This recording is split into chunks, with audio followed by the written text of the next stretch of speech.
Nii, aga kas me äkki siis alustame? Et kell on saanud 12:45. Ma saan aru, et meil on väikesed tehnilised probleemid seoses sellega, et nagu mulle öeldi, tegemist on kasutu plastmassvidinaga. Tere, mina olen Tiina Kasuk, olen Tallinna Tehnikaülikooli doktorant nooremteadur ja teistpidi ka õppearendusspetsialist ehk olles kahes rollis.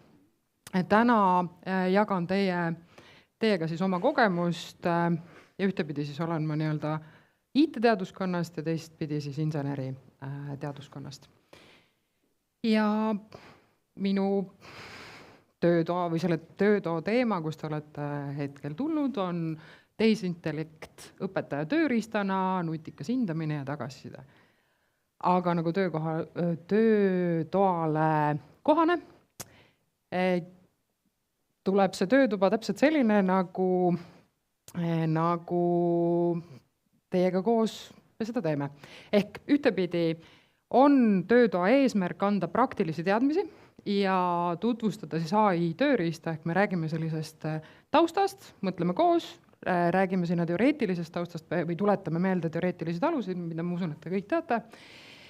Ja võib-olla põhiküsimus ongi see, et kuidas saab toetada AI täna meid selles olukorras, milles me oleme, ehk selles nii-öelda õpetamisprotsessis. Ja vaatame siis võib-olla testide loomist, ülesannete loomist, vastuste analüüsi ja hindamist ja individuaalsete tagasiside genereerimist ja arutelu siis kõige selle üle. Aga esmalt, ma tean, et peale sööki soovitatakse teha, et tehke 100 sammu, ma ei tea, kas te olete neid siia jõudnud teha, aga selleks, et aru saada, milline on teie kogemus, me võiks natukene liikuda ruumis. Ma kohe panen järgmise slaidi, aga enne mõtleme kohad läbi, et näiteks tegelikult ma panen selle slaidi ära, et need, kes tunnevad ennast samastumas selle poolega, kogunevad korraks siia. Need, kes on siis see puudub, lähevad sinna ja siis ülemisel pool me saame samamoodi natukene liikuda, et kes on mõõduka kogemusega, saavad koguneda sinna ja need, kes ulatuslikult siis saavad teise ukse poole koguneda. Nii, ehk siis küsimus minu kogemus tehisintellekti kasutamisega õpetaja töös on, kas ulatuslik, kasutan AI-d regulaarselt, see on õppetöö igapäevane osa. Vähene on siin. Ja, vähene on seal. Mõõdukas.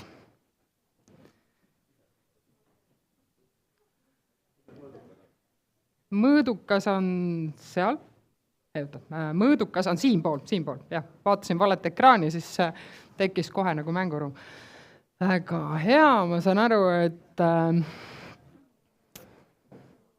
et meil on ulatuslikuga kasutajad, et äkki te soovite ise tulla siia poole. Mõõdukas ja siis meil on astmeid trepi peal rohkem.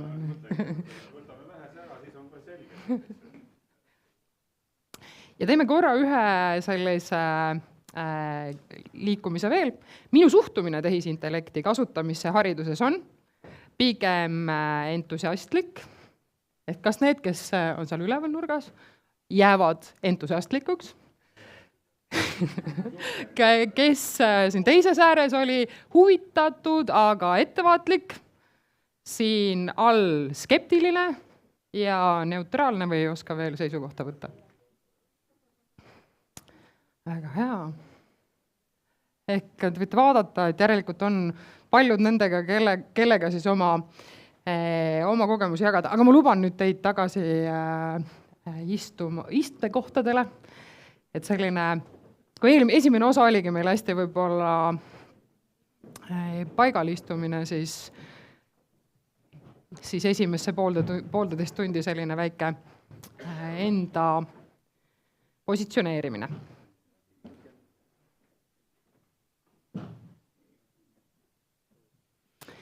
Ja ja võib-olla siit sellise ühisaruteluga hea edasi minna, et kui me mõtleme täna sellele küsimusele, aitäh, millega AI saab meid hindamisel ja tagasisidestamisel aidata, siis mis on need esimesed mõtted, mis teil pähe tulevad?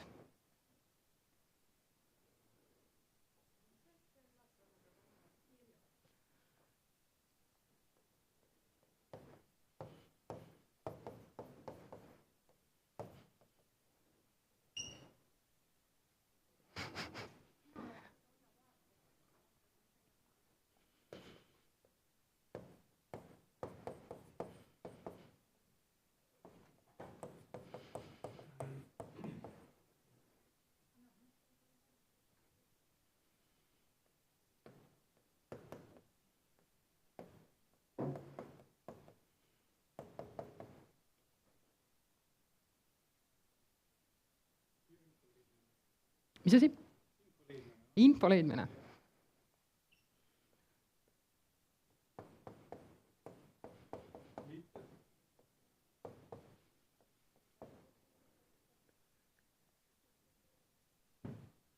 Tõlkimise jaoks.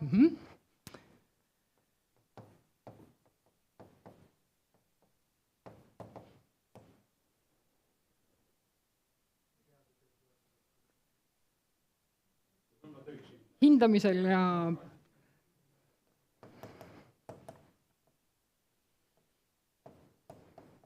ma panen võib-olla lühemalt, et on seaduslik pilk, eks selles mõttes, et me saame küsida arvamust seda, mida seadus sellest arvab ja võib-olla lihtsamalt siis saada see info vajalik kätte. Tõlkimisel, kas me seda tegelikult võiksime laiendada ka võib-olla sellise keele kontrolliga, et nagu eelkõnelejad meile välja tõid see, et nii ilusaid töid, nagu täna meil tekib, neid me ei saa. Nii, mis veel?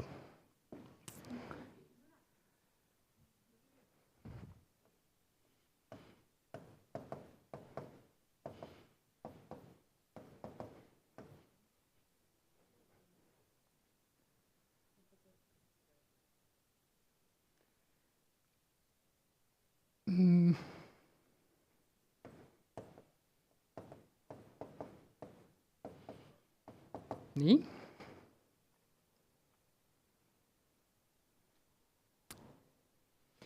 Et võib-olla üks, milles siis mõelda edasi, on see, et kui me räägime nagu konkreetselt hindamisest ja tagasisidestamisest, et kindlasti oluline pool on see, milles õppejõuna meil väga palju aega läheb, ongi see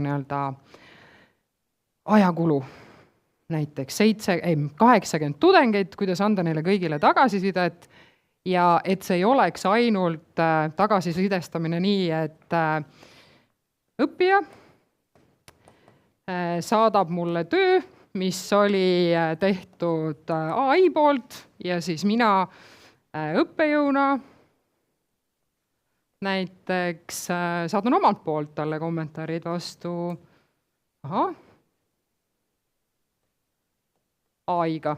Et võib-olla kõige lihtsam, mida me võime näha ja siis kui me vaatame nagu maailma kontekstis, Eestis ma ei ole veel kuulnud seda poolt, et keegi ütleks, et see, et õppejõud nagu kasutas, et me peaks ta võtma kuidagi nagu vastutusele ja ta on moraalselt mulle mingi summa võlgu, aga Ameerikas, kus ilmselt tehnoloogiat kasutatakse võib-olla vabamalt või mõeldakse nende poole, mis on ka selline korrektne kasutus ja meediakirjaoskusega, siis on intsidente, kus õppejõud on öelnud, et mina AI-d ei kasuta ja siis paneb ta sinna lause, et kas sa soovid sellest kokkuvõtet ja saadab selle tudengile ära. Et jah, aja kokkuhoiu võttes me saame kindlasti laiendada, et mis see siis on, mille jaoks, tuleb meelde, ma pean seda teist otsa kasutama, mille jaoks me saame kasutada. Kuidas ta aitaks siis aega kokku hoida?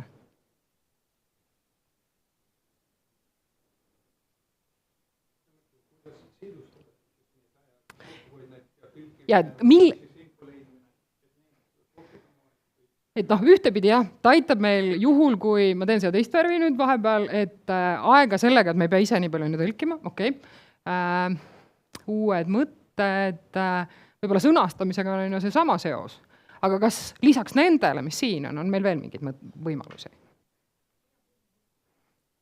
See uued mõtted on võib-olla juba nagu olemas, et ehk siis ka see kasutuskontekst oleks nagu see, et sina mõtled välja ülesande, söödad talle sisse ja siis ta pakub sinna täiendusi. Selles on nii-öelda hindamise ja tagasisidestamise kontekstis. Ehk me tegelikult räägime nagu sellest kontekstis, kuidas me saaks kasutada hindamisel ja tagasisidestamisel.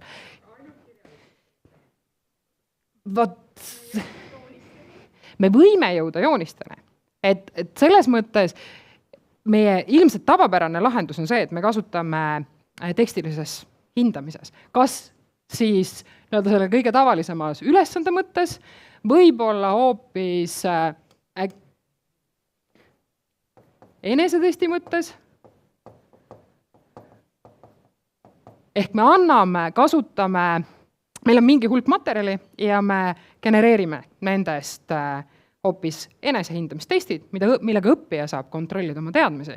Jah, siin on võimalus, et muidugi õppija omalt poolt võib hakata kasutama ja võtta selle nagu ette ja siis vaadata, et AI ütleb, et neid tuleb nagu vastata, et see ohukoht on seal olemas, aga põhimõtteliselt võimalusena on see, et me ise võib-olla nii hästi ei suuda neid nii kiiresti tekitada ja selleks, et esitada õiget küsimust, et õppija hakkaks mõtlema, siis see on ka ikkagi ajakulukas. Et mis see õige küsimus on, et kas küsimus peaks olema selline, et ta on lihtsasti arusaadav või ta on selline elementaarne, aga teistpidi me ju peaks tegelikult testis andma, et juhul, kui meil on A, B ja C vastused, siis tegelikult me peaks ju siia ka ütlema, et see on õige või vale ja siis mis see põhjendus on. Et kui palju me täna seda teeme, kes võib öelda, julgelt tõsta käe. Aga kui palju meil on nii-öelda töö, kui me räägime nagu sellest poolest, et meil on aja kokkuhoid, me oleme, võib-olla see on oletus praegu, et meil on aega vähe, me oleme üle koormatud, et kuidas me saame aega kokku hoida, et kui palju meil selle tõttu, et meil ei ole nii palju aega ajalist ressurssi kulutada selle peale, et me kirjutaks ka lahti, et mis see põhjendus seal taga oleks, miks see vastus on õige või vale või millele õppija peaks mõtlema. Et me saame kasutada ka sellises abistava just selles enesetesti pooles seda, et me läbi testide pakume õppijatele tuge.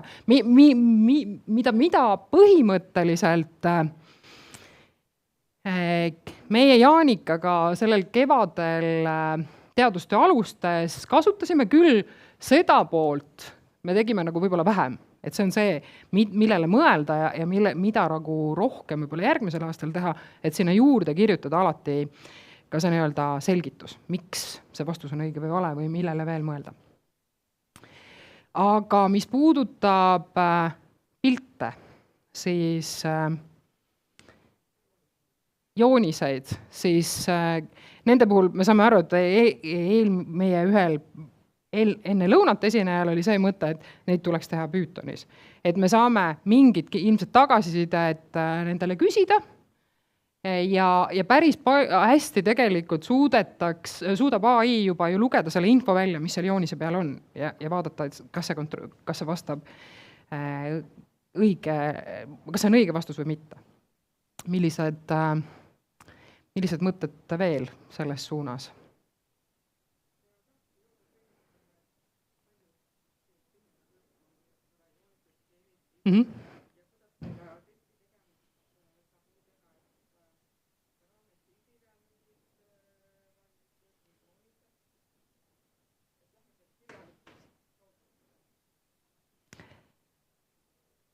Jah, siin ilmselt on see, et me jääme, kui me anname pildi, kuidas me mõtestame lahti selle kirjaliku, et kas see on ainult tekstiline või see on ka pildiline, pilt sinna juurde. Nii, info leidmise puhul, mis me kirja või mis te välja pakkusite? Jah. Näiteks, kui kirjalikult arvan, et saada, siis võiks saata disaile 3 või 5 erinevat, siis võrrelda, kui palju neid sarnaseid on omavahel. Siis ta võiks näidata, kas keegi või see on üks risk, hindamised ehk see viib nagu sinnamaani, et me võiks jõuda selle poole, et meil näiteks tekiks oma AI assistent, kellega suhtlema hakata, et kes võib-olla, kui me anname ette need 5 tööd, annab meile selle nii-öelda tagasiside, et me ei peaks kordama. Et järelikult osade asjade lahendamiseks, kui see on selline tüüp, siis mõistlik on nii-öelda kas tekitada endale valmis prompt või siis tekitada endale assistent, kellega saada nagu alati samat või sarnast tulemust. ja isegi mul on tehtud õpilased tead ja õpilased vastusid ka. Ja mida võiks olema. Ja siis kui tagasisiit on vaja anda, siis näiteks sellel semestril on ligikaudu 220 tagasisidet oli vaja siis saata. Siis õpilased vead on olnud ja siis Et korduvalt. Nii, aga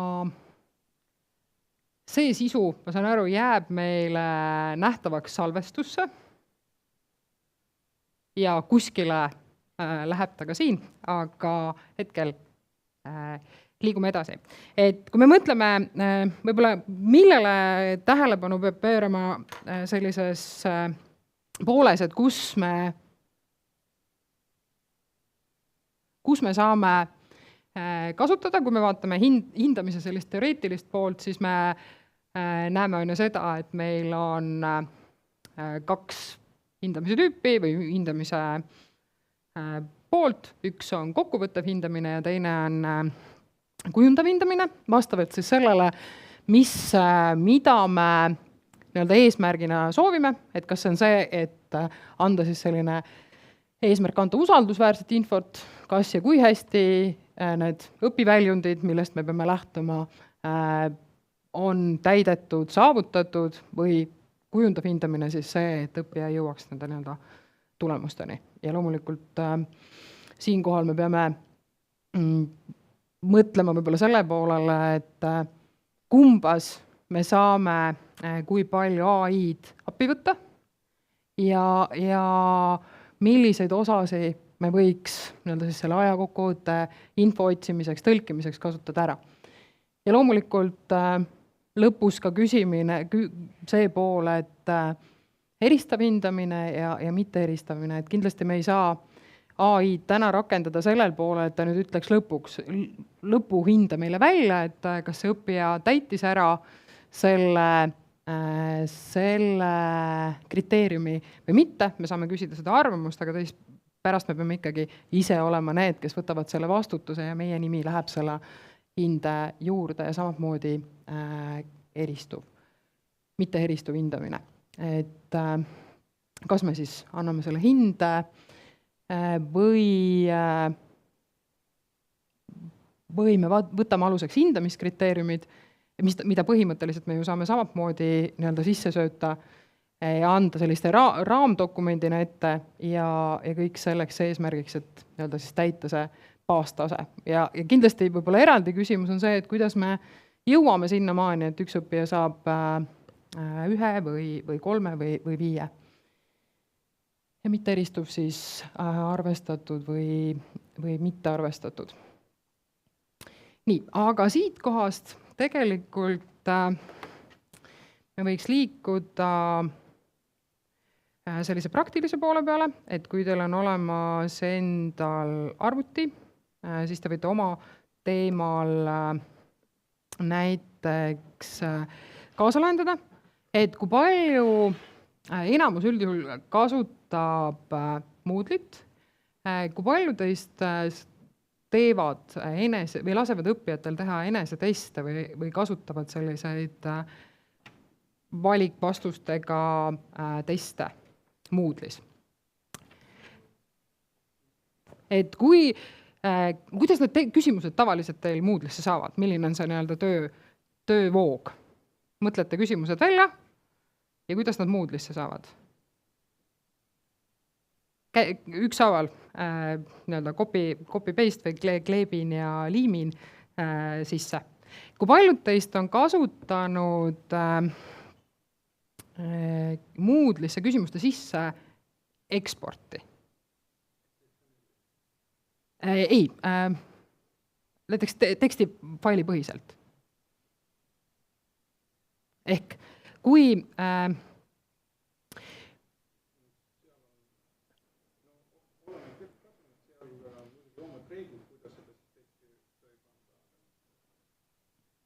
ehk ma võtan korra siia taustaks ühe, ma arvan, testkursuse. Nii, näiteks testkursus ja kui ma vaatan Moodle'is, kes on küsimusi nii-öelda teinud, teab, et Moodle'is on meil võimalus küsimusi kas siis ise copy-paste'iga valides tüübi sisse eksportida, aga teine pool siis on see, või sisse kopeerida, jah, mitte importida. Ja teine pool on siis see, et ma tegelikult võiks kasutada erinevaid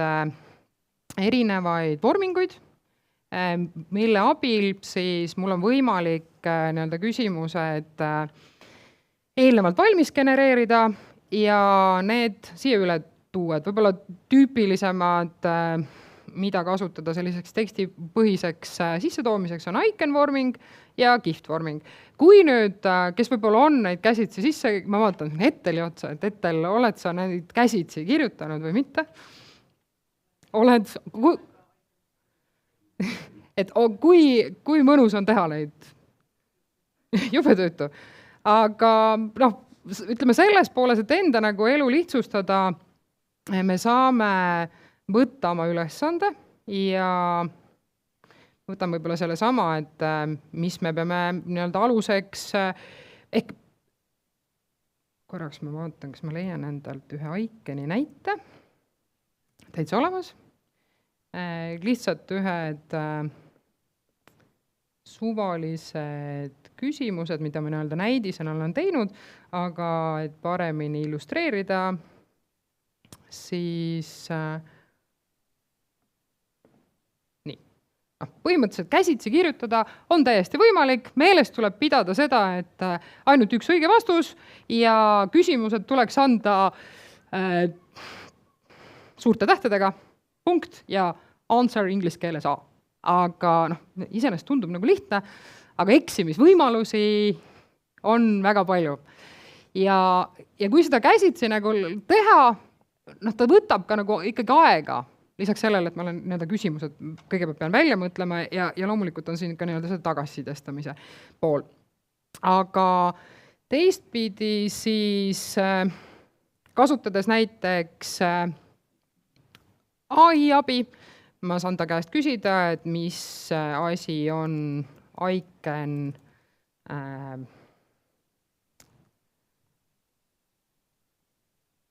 küsimused, näiteks Moodle'is, või mida saan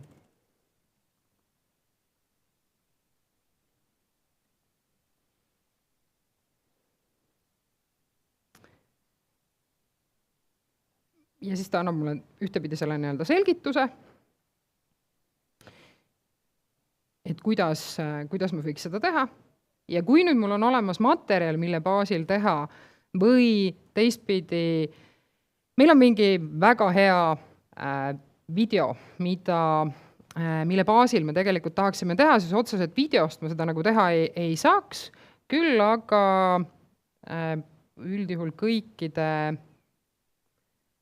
puhul on meil täna olemas transkriptsioon.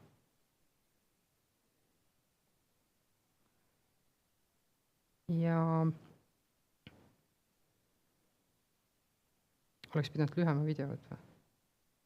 Ilmselgelt.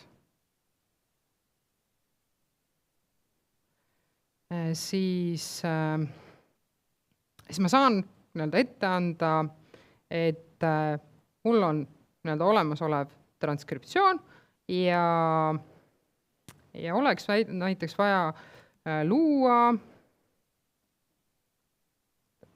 5 küsimust.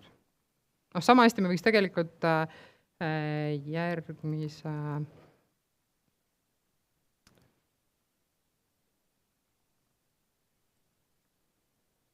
teksti baasil. Nii. Ilmselt mõistlik küll siin vahetegevusena võib teha seda, et võtta selle transkriptsiooni ja tõsta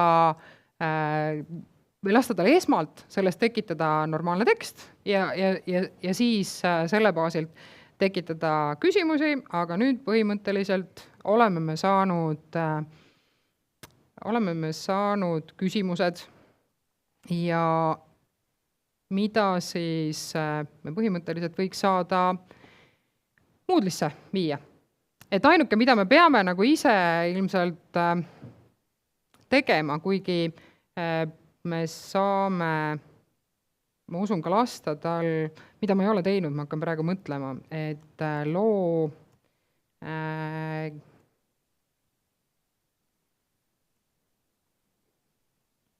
fail, mida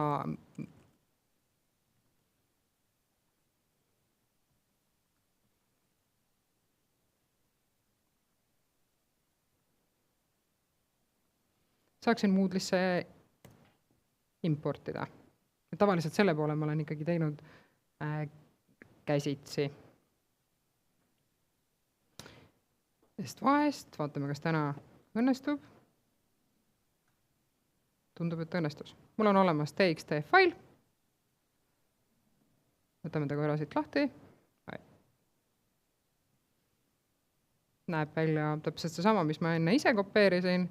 Ja me saame proovida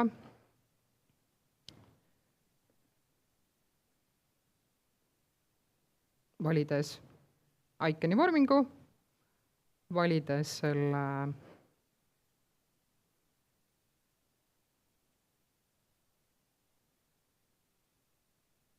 sama faili, laeb fail ülesse ja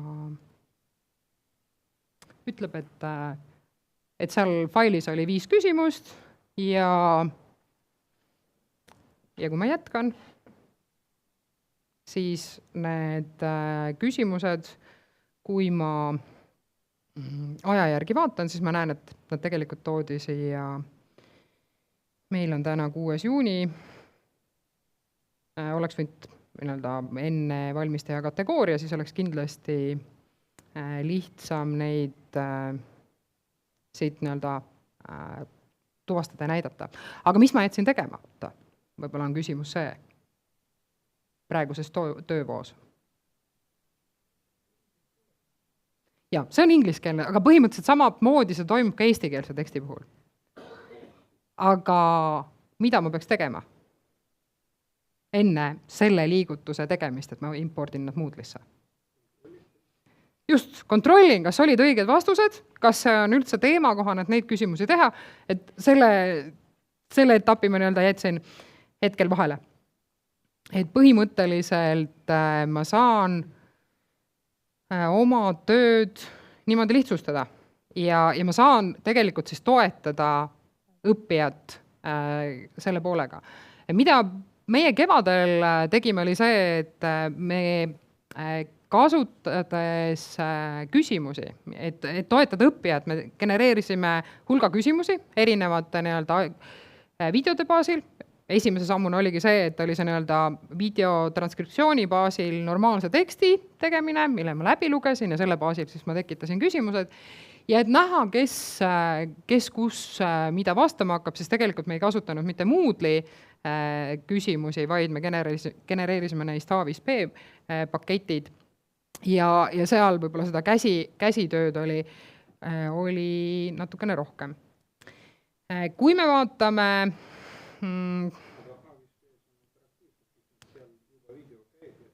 ja neid saab siduda, et eks see sõltub, milles me esitame.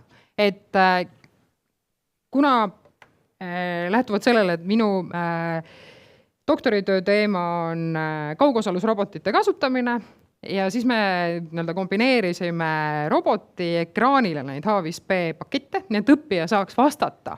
Kui ta tuleb näiteks järelvastamisse, et siis ta ei tee seda arvutis. Ehk siis tekib nagu see võimalus, et me saame nii-öelda näha, kuidas see õppija reageerib ja võib-olla asja edasi arendada, saaks vaadata ka, et kas ta nagu tugines ainult enda teadmistele või ta hakkas kuskilt nagu järge pidama. Pluss tekkis muidugi selline naljakas olukord sinna juurde, et tavaliselt õppijad läksid mitmekesi neid tegema. Ehk sa ei saa nagu teise kohalolekul piinlikkust tunda, et sa ei tea või sa pead nagu testima, et see teiste surve tekkis sinna juurde. Ja sellest tulenevalt me ei kasutanud, või selle, kuna roboti ekraan on natukene võib-olla väiksem, siis me ei teinud interaktiivseid videosi, aga videode vahel kindlasti oleks see nii-öelda kasulikum. Et meil on sisu ja seda sisu läbi töödates. Aga jällegi meil on võimalik nii-öelda kerida ja alati me peame leidma see nii-öelda parima lahenduse.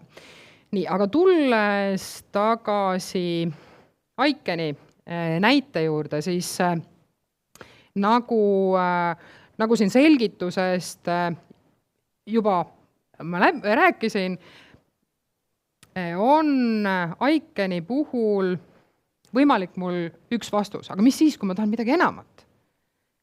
Mul ei piisa sellest, et on ainult nii-öelda üks variant, siis üks võimalus seda teha on teise formaadiga, et näiteks esitame sama küsimuse, mis on kihvt.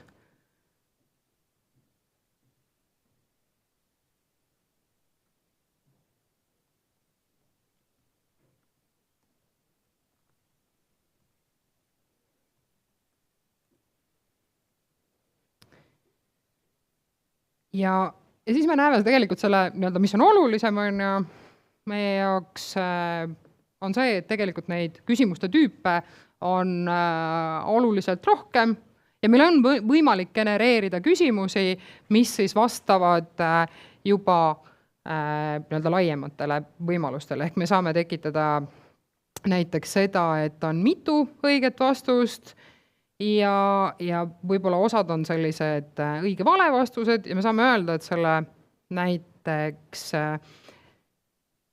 loo eelneva teksti baasil 2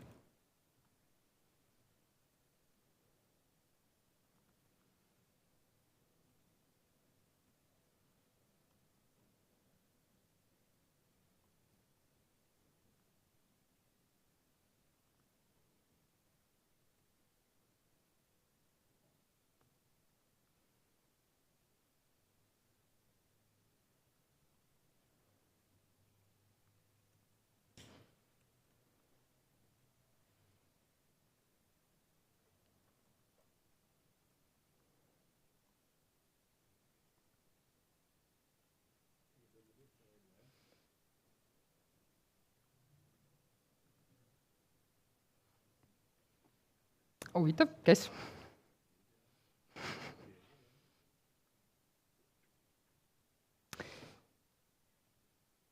Nii, aga nüüd tuli õnneks meil pilt tagasi ja me näeme seda, et nüüd need kihvt küsimused, neid saab ka käsitsi teha, aga veel tülikam on eksimis. Ja me näemegi seda, et meil on tekkinud õiged vastused, valed vastused ja kui me siin allapoole kerime, siis tegelikult oli siin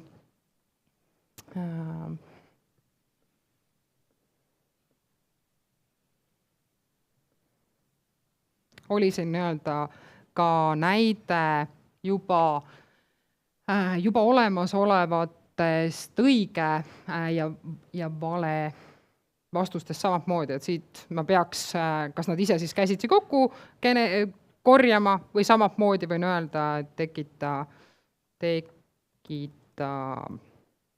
txt fail.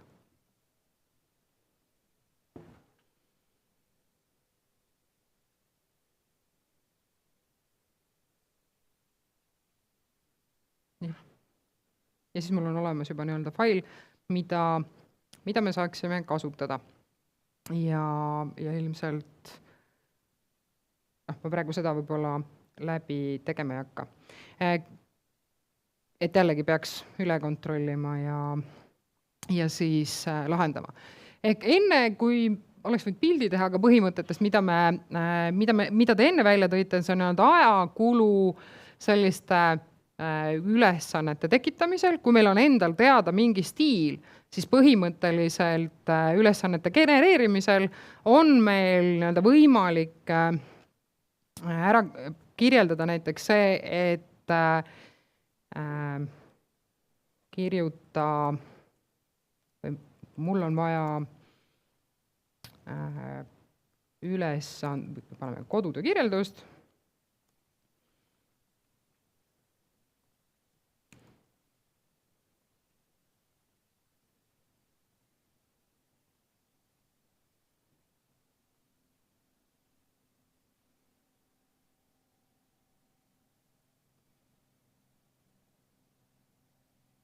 Näiteks uurimistööplaani ja kui mul on varasemalt olemas juba mingi näidis, siis ma saan öelda, et lähtu või jälgida loo sarnane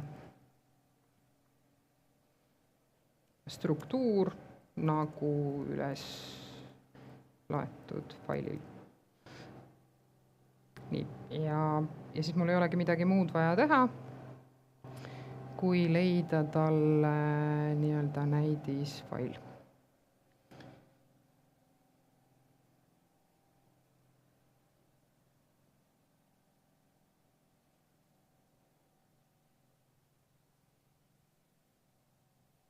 Näiteks siin on üks näidis kodutöö. Küll jah, ta on nüüd näitena mul ingliskeelne, vaatame, mis ta genereerib.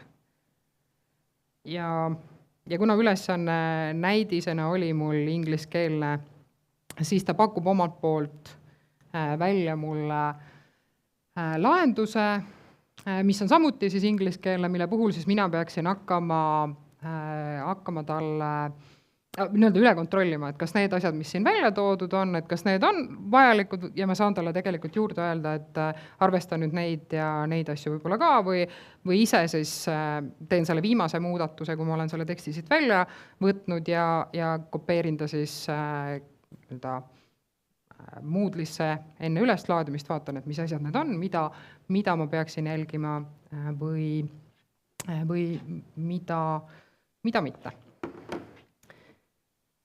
Nii, ehk selle puhul ma saan selle aja võidu, et ma ei pea mõtlema kujundusele, nad üldjuhul on hästi, kuna üks AI selline hea omadus on see, et ta tahab kõike nagu bullet pointidesse, loeteludesse panna, siis võib-olla õppijal on seda mõnes mõttes lihtsam jälgida, aga kui me nüüd tahaks, et see stiililiselt oleks selline jutuline, kui meie õppijad on harjunud võib-olla sellise jutulise poolega, siis me saame talle öelda, et ole hea, tee see näiteks narratiivselt, et siis ta neid punkte ei jälgi või punkte ei tekita, et jällegi võimalusena täitsa olemas.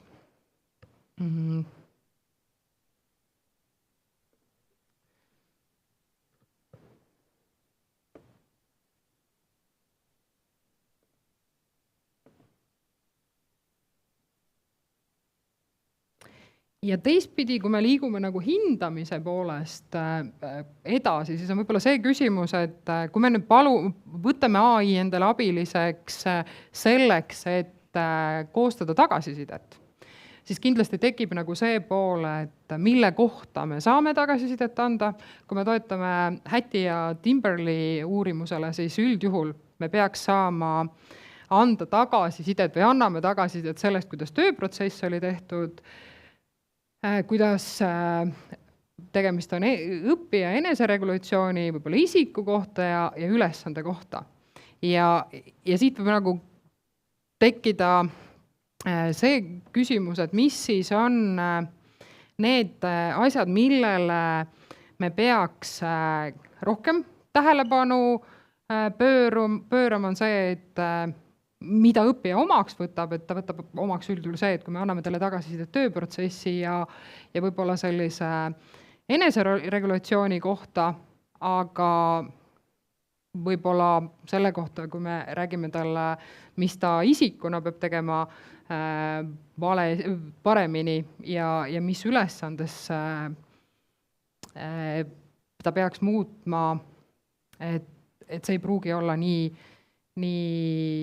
toetav sellise õppimisvõime puhul, et kui me vaatame nagu seda poolt, et AI abiga me peaks suutma toetada õppija õppimist, mitte nii, et ta ainult ei esitaks meile AI infot, AI genereeritud asju ja meie esitaks talle vastu ka ainult AI loodud, siis pigem me võiks anda selle tööprotsessi eneseregulatsiooni kohta.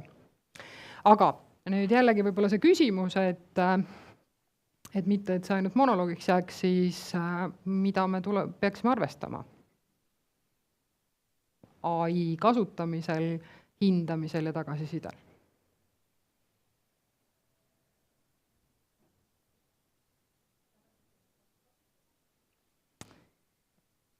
Et tagasisidet, mida me anname,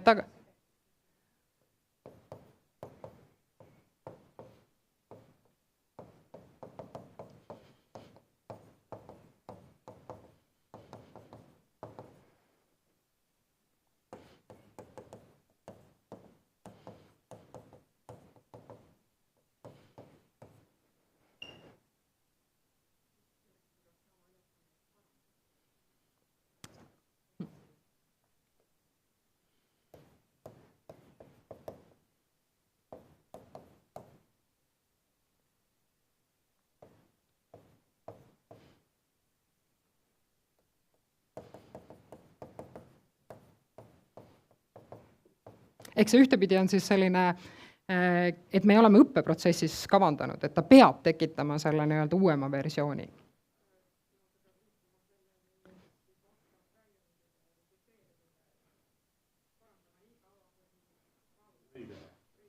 Ehk nii-öelda kordu, et on üks versioon, sai tagasiside või edasiside ja siis peaks tekkima kindlasti siit nii-öelda teine versioon, millele veel, jah, erinevad versioonid.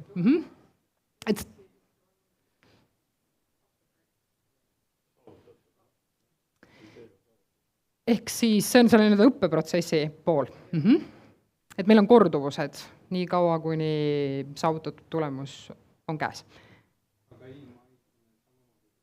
Just. Jah. Ehk see võib-olla toimib ilma ka, aga siin võib-olla eriti me peaksime nagu arvestama seda.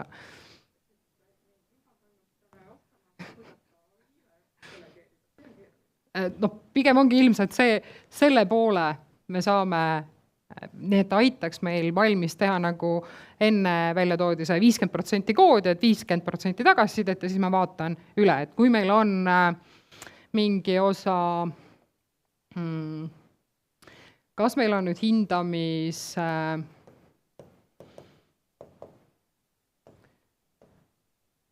siia ei saa. Siin peaks sidekriips olema. Hindamis maatriks võib-olla, kes annab meile mingeid asju ette või kriteeriumid.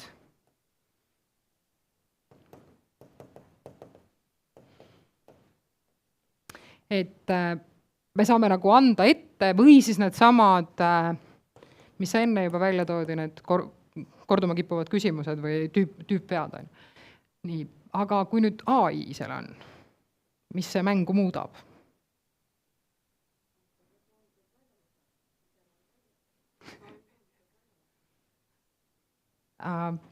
Ehk siis me peame mõtlema, kuidas me Kas need joonised, mis esitatakse, on üldjuhul digitaalsed juba? Ehk ilmselt meil on vaja, jah, te juba ütlesite selle poole ilusti välja, on see faili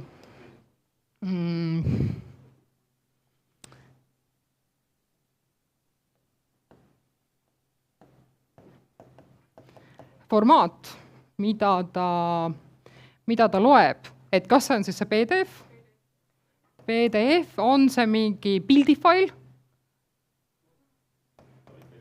Jah, joonis, et ta võib, me saame tekitada nii-öelda erineva suurusega. Jah, et ta nii-öelda valikuvariante meil on mitmeid. Jooniste puhul, ma ei tea, kui hästi see toimib, aga põhimõtteliselt peaks ta suutma ju välja lugeda ka Wordist või siis dokumendi, doc-failist. Jah. Aga et osad mudelid suudavad lugeda ka neid. Et üldjuhul me pigem tahaks sellist nii-öelda kinnist faili, mida me saame taas kasutada. Et ilmselt see ongi see, et me peame lihtsalt formaadi sobivaks tegema mingi abivahendiga või ise käsitööna ja siis me saame küsida nagu hinnangut.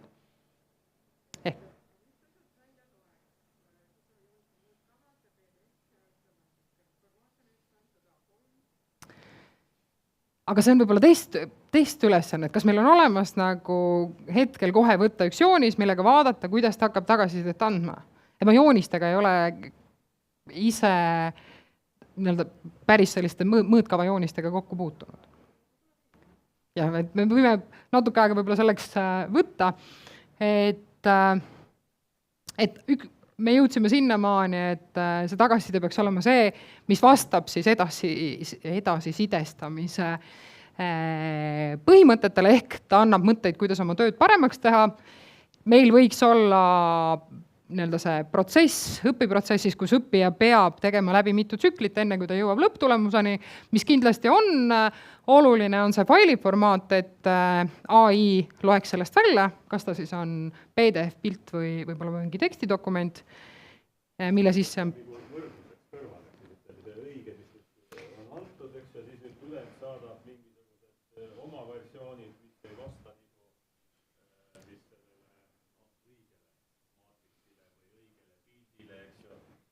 ehk meil on võimalus nii-öelda nende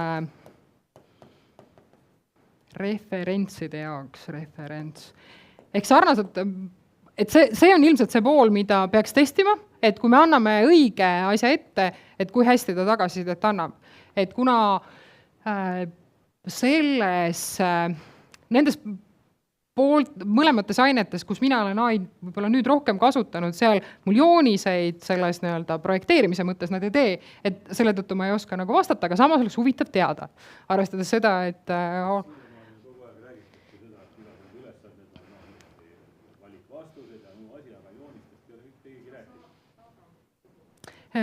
tiina.kasuk@taltech.ee. Nii, kas meil on veel midagi? Mida arvestada?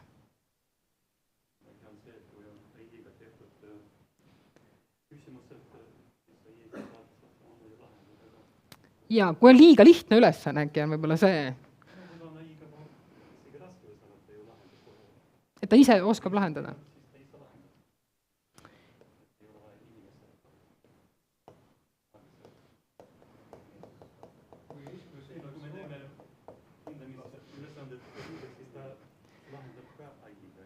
Ja, aga võib-olla see on küsimus on ju see, et kus maalt, kui ma teen ülesande, ma kirjutan nii-öelda valmis ülesande teksti, ma kirjutan selle teistpidi, see on eriti huvitav.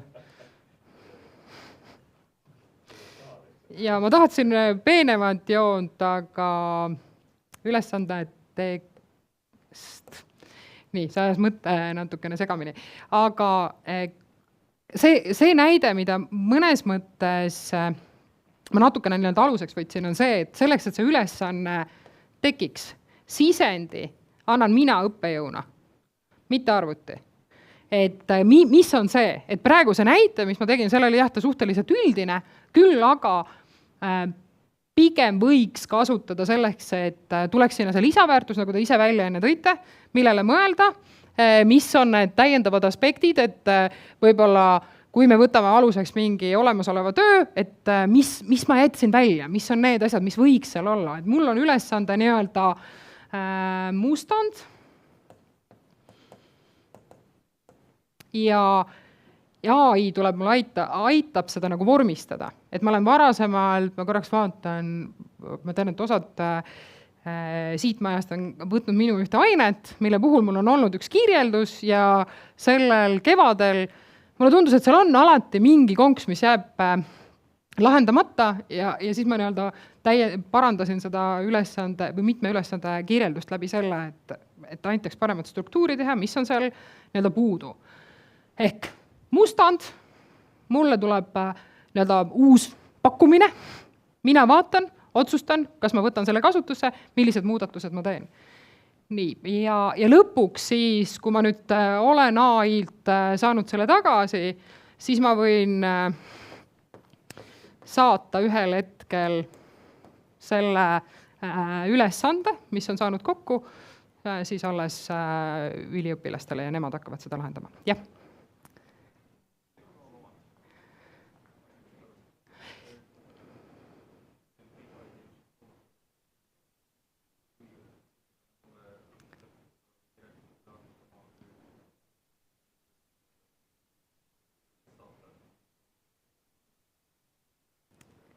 õppija tööd.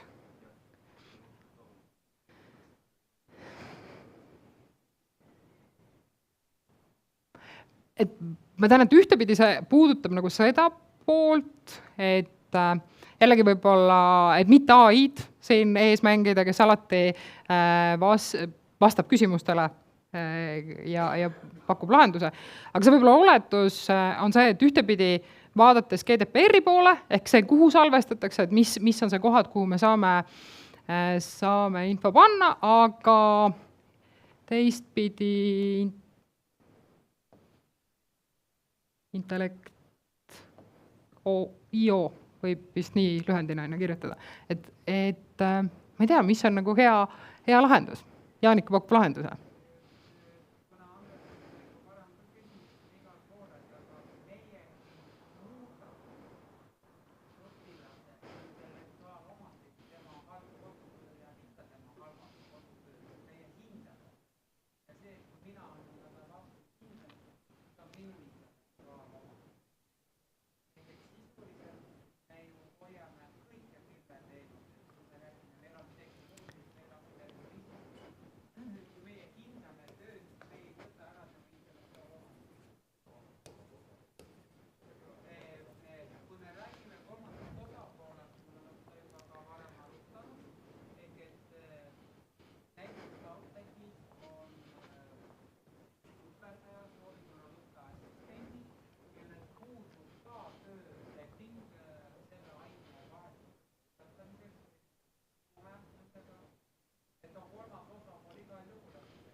Mina olin kevadel Jaanika kolmas osapool. Yeah. Aga tegelikult meie olu...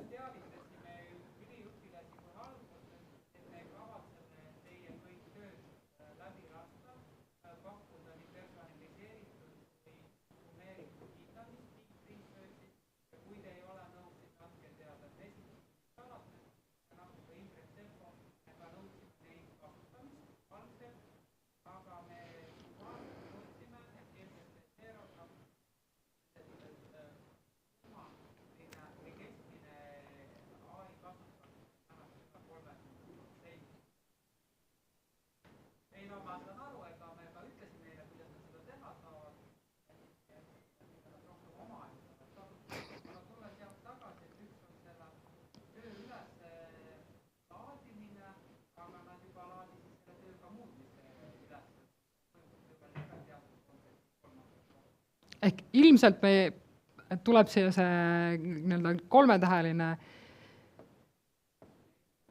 4, jah. GDP. Ei, selles mõttes, kui me edastame infot, siis meie peame arvestama regulatsiooniga, et me ei tohi väljaspool Euroopa Liitu andmeid hoiustada. Et see on üks pool, mida me peame nagu arvestama ka.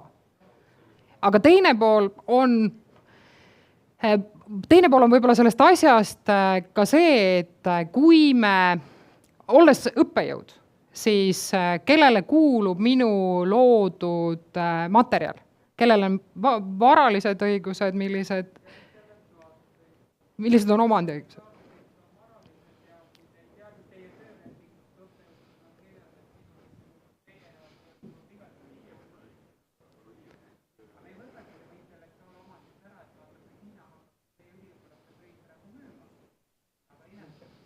hakkaks ise neid lõputud bakatöid tegema.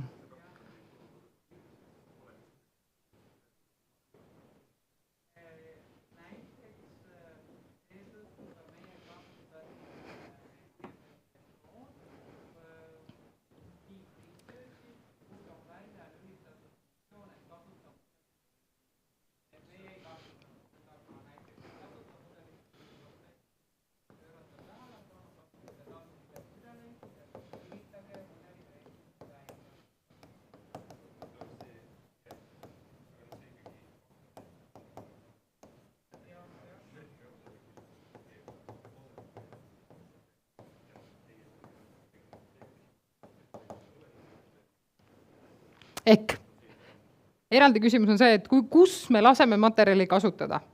Ja võib-olla see tekitab arutelu, mida peaks mõtlema laiemalt. Et kui meil täna on tiihüppe, siis järelikult peaks küsima, et milline on siis meie riigi seisukoht nüüd, kui sügisest hakkavad 10-ndikud ja 11-ndikud seda aktiivselt kasutama. Ja samas ka ma saan Tehnikaülikooli poolelt vaadata, et kui meil peetakse läbirääkimisi samamoodi ühe võimaliku teenusepakkujaga, et siis kuidas need õiguslikud aspektid on lahendatud. Nii, aga päris palju asju, üks, mis ilmselt töö tegemiseks on vajalik, on see failiformaat, kuidas toimub see töömudel. Kindlasti Andrese tõstetatud küsimus intellektuaalse omandi ja andmete hoiustamise kohta on väga aktuaalne ja ilmselt täna meil ei ole head selgitust selle kohta ja siis on see küsimus, kuidas me mudelit treenime. Nii.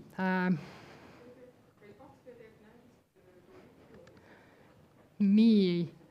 Ma teen ühe teise poole ära ja siis me vaatame, kas me jõuame, ma saadan selle meil eest ära ja ehk siis mõttekohad, millest me oleme juba rääkinud, on see, et jätkuvalt AI peaks olema abistav tööriist, mitte meie eest tööd ära tegema ja meie oleme need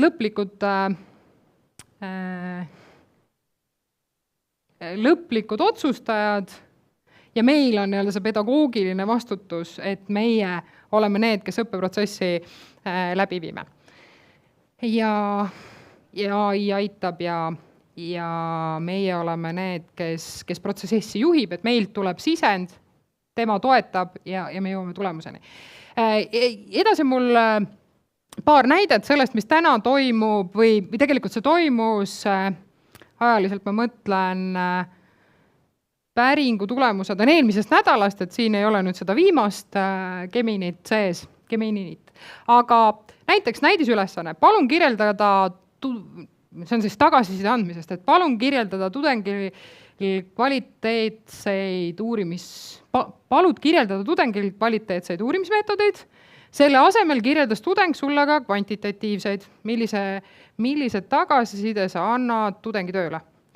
Ja siit me võime võtta selle näite, et võib-olla me väga pikalt ei saa praegu siia pidama jääda, aga põhimõtteliselt, et ChatGPT 4 annab meile sellise lahenduse, et mitte väga pikka, aga toob välja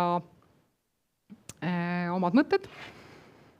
Ja juurde siia siis kuidas samat ülesandest lahendab Copilot, mis siis tasuta kasutada näiteks meil on õppejõududel, osad saavad ka tasulist, seda ma ei ole vaadanud, kuidas seal toimib, aga et me näeme seda, et ta ikkagi üritab nagu meile väga viisakalt öelda, et tuleb siis mõelda uuesti ja annab suunavaid küsimusi. Ja näiteid, ma ei tea, kuidas meil on, kas need esitlused jagatakse ka osalejatega. Et te saate neid nagu lähemalt lugeda, aga põhimõtteliselt on meil selgitusi.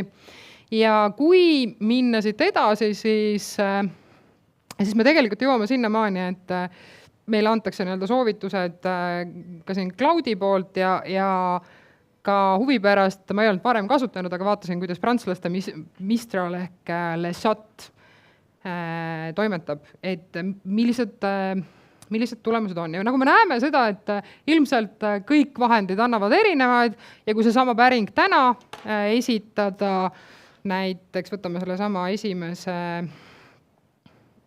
või selle slaidi pealt teksti ja meil oli siin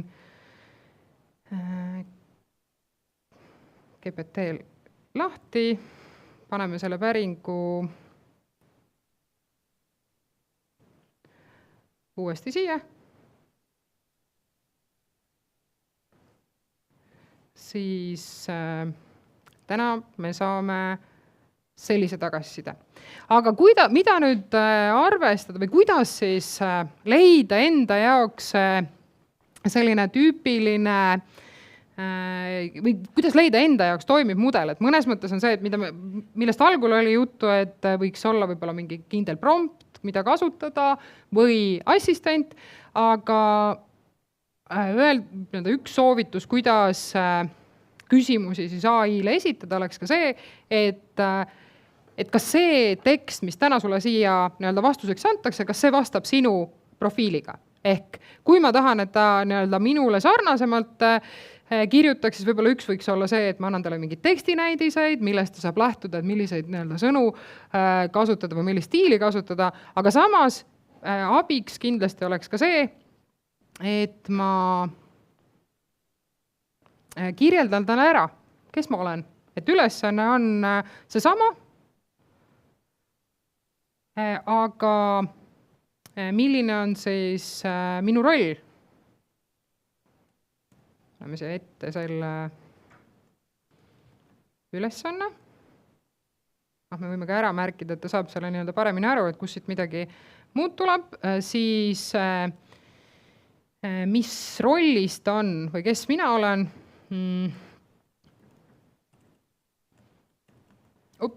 Ja nüüd ma tegin selle vea, mida ikka juhtub, aga ma korra proovin siit temaga nii-öelda jätkata. Et roll on õpiassistent, näiteks, ja siis mis see kontekst on, et tegemist on esimese kursuse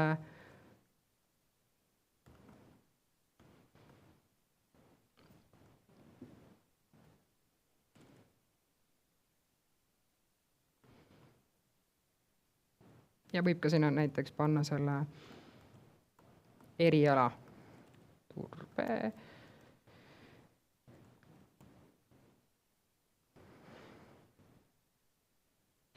Nii.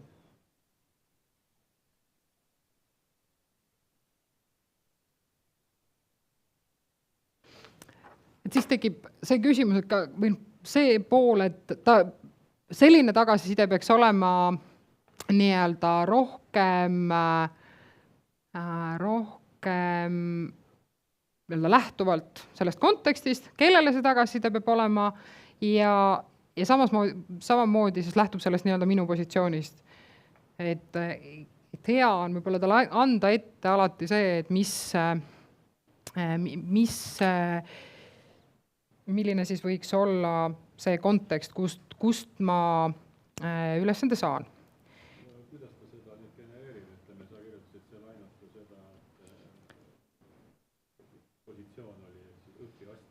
Yeah. Võib-olla, et siis teda paremini ja mõistlik oleks temaga pidada dialoogi, et mis siis see õpiassistent on või kõigepealt küsida nagu sellist tema nägemust ja siis pakkuda seda täpsemalt, et ta saaks paremini aru, mis on see roll ja mille baasilt sa seda annad. Et väga hea kommentaar siia juurde. Aga nüüd meil oli olemas, et võib-olla see on korraks see hetk võtta, et vaadata enda mõnda kodutööd, nii ka kui ma laen taga taustal alla selle töö, mis mulle, ei, nüüd ta tahab ikka mulle sinna ette.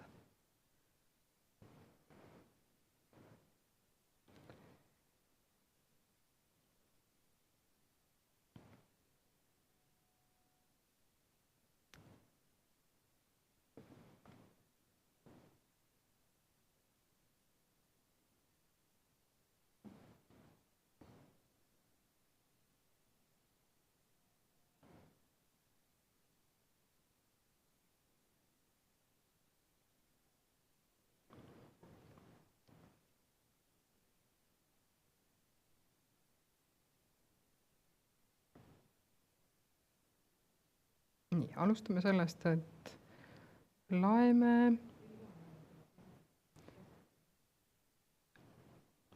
sinu vasak või minu vasak? See.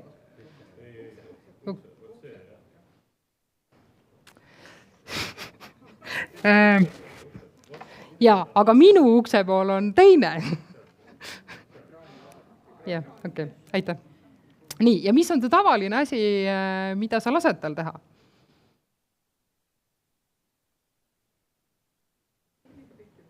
Pikjus. Aga mida me võiks nagu, mis on tüüpiline asi?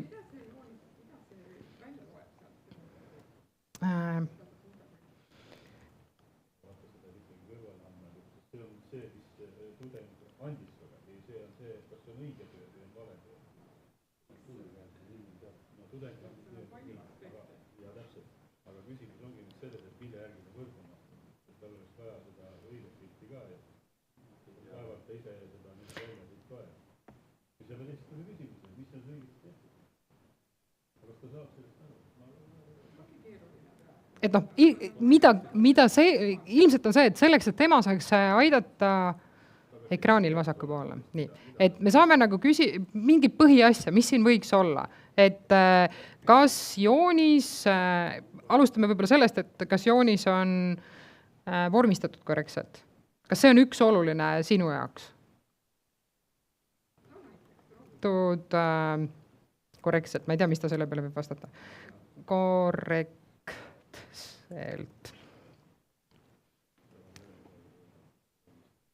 Jaa, seal tuli päris palju, ma nüüd ka...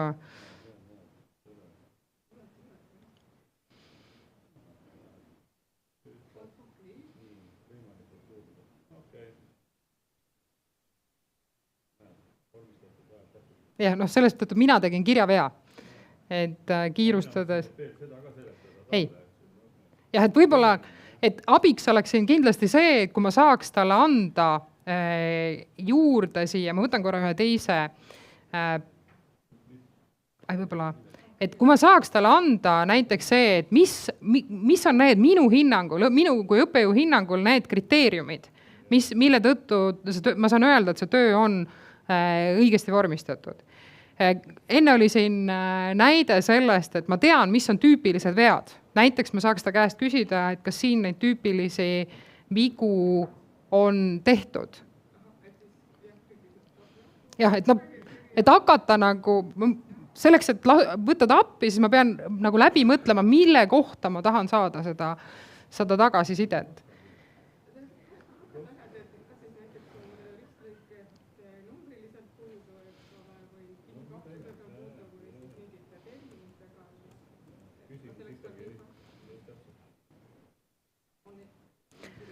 Kihi paksused on...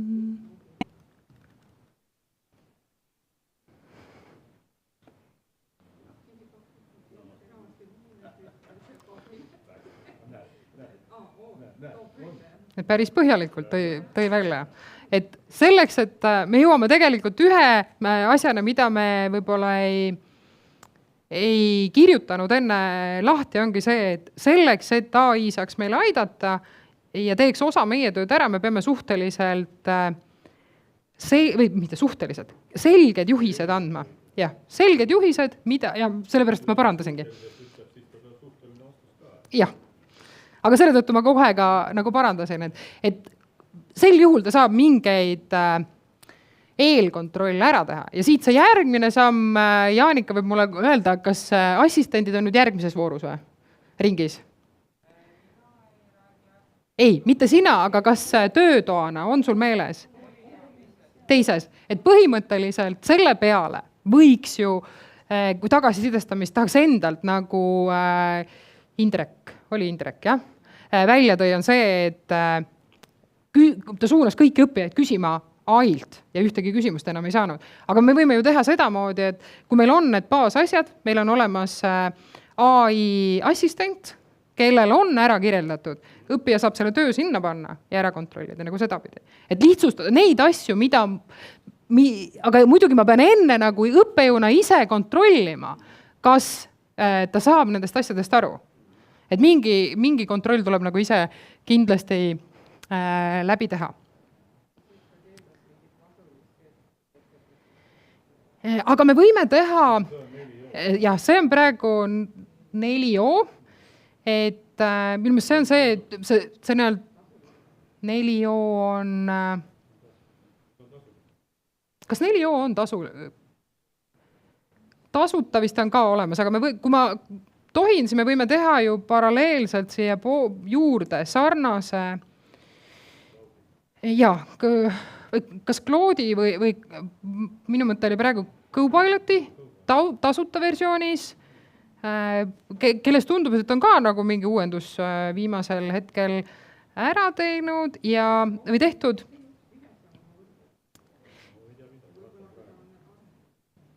Ja meil oli see joonis ja paneme need samad, meil oli esmalt see küsimus, et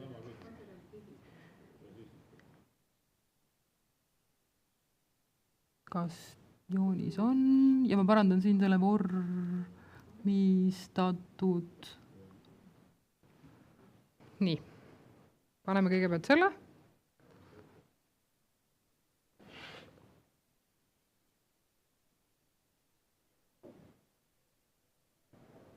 Et ta ütleb, mida ta kontrollima hakkas.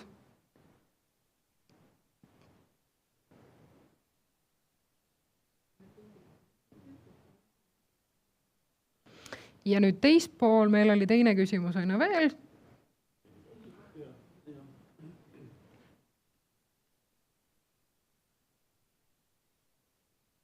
Tundub, et annab vähemalt sellele küsimusele andis, ta toob veel laiemalt välja.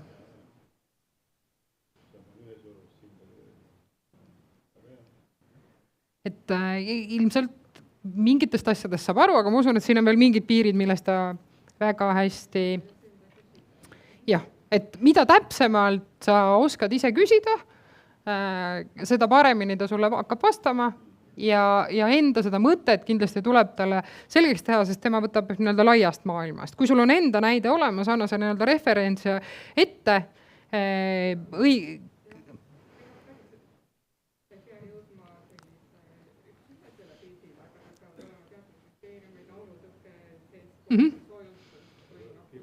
jah. Et mida, aga ilmselt ka tuleb proovida, et praegu oli siin nii-öelda üks näide, et kuidas ta hakkab nagu tulema ja kas ta sind sellel kohal saab aidata, aga võimalikult selgelt, mida ma tahan saada ja siis saab nii-öelda ilmselt kasutada juba. Jah. Ma mõtlesin, et ilmselt kas see hakkab nagu mängima ka. Nii, ma lähen korra siit, ehk siis töö hindamisel see protsess võiks olla korra lihtsalt, me oleme tegelikult nendest asjadest rääkinud, aga uuesti korra silmade ette, et õppija esitab töö, mul on vaja see esmane faili kontroll teha, et kas see fail tuleb lahti, kas ta on õiges formaadis, nii et ma saan ta nii-öelda siis AI-le anda. Või kui mul on mitmeid faile, et teeks nagu lihtsamalt, et mis siis juhtub, kui ma võtan näiteks 20 faili ja tahan neid korraga nagu üles saada, siis ilmselt tekib see piir, et ma nii palju faile ei saa korraga anda ja vahest, mida jällegi meie kevadel nägime, on see, et ta jätab mõned vahele. Et isegi kui sa nagu üritad teda, ma ei tea, kas see oli ülemängimine, kuna mina seda tegevust ei teinud, aga tagasiside Jaanika muga jagas, et kui on tekstid, paneme ühte faili kokku. ja siis ta teeb ka sulle nagu lihtsamalt, ehk ta on natuke sihuke üliõpilase moodi, et teeme nagu nii palju, kui vähegi minimaalselt vaja on ja leiame lihtsamat viisi. Ja kindlasti selleks, et ise nagu õiget hinnangut anda, siis on vaja seda nii-öelda loe ise läbi, et ma tean, millest ma räägin või mul on see taust olemas, päris niisama ei saa. Ja siis toimub põhimõtteliselt need samad asjad, millest me ka rääkisime just, et ette konkreetne ülesanne, hindamisjuhised või kriteeriumid, nii et ma piiritlen teda ära, siis teeme analüüsi ja kui on vaja, siis kas meile tekib nii-öelda töötav prompt, nii-öelda siis teksti kood, mida kasutada korduvalt või siis minna sinna nii-öelda AI assistendi juurde.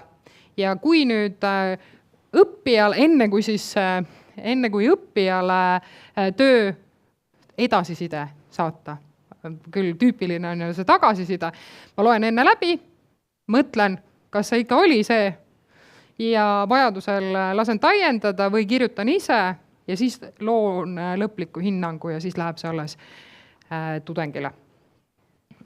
Ja kui me tahame huvitavamalt, siis me võime sellest genereerida jällegi mingi tänase töötoa teema, see visuaalne materjali loomine, et teeme sellest näiteks video hoopis rääkiva peaga.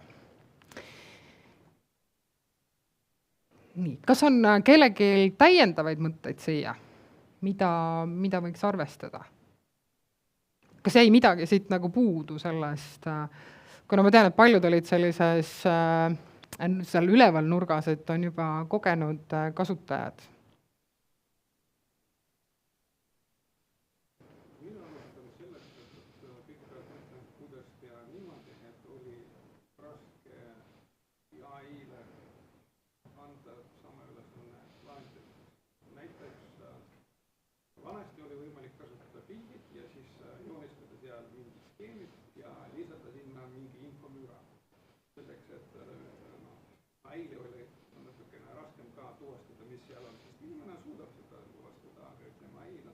Tänapäeval see juba nii hästi ei tööta. Kontrollida AI-le. Jaa, aga sest ütleme, probleem on jah sellest, et kui on füüsika ülesanne, siis nad võivad lihtsalt seda anda AI-le lahendamiseks ja siis pärast ei saa aru, kelle töö siis kontrollida. Ma saan aru, et siin ees võiks olla nagu see pool, et mul on näidislahendus AI poolt.